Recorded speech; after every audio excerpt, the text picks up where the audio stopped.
the grounds of religion, race, caste, sex, place of birth, or any of them. And lastly, there shall be equality of opportunity for all citizens in matter of employment or appointment to any office under the state.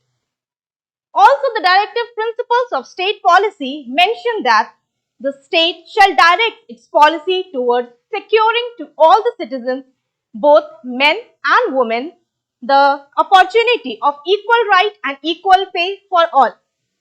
State has also directed to make provisions for ensuring just and humane conditions of work and maternity relief. Hence, violation of these fundamental rights and DSDPs are very brutal for the society as a whole. In conclusion, the violence against women creates a sense of insecurity and fear in the society. This complex issue hence must be tackled proactively by implementing primary techniques like life skill training, gender sensitization, sex education in schools and colleges, coupled with public awareness.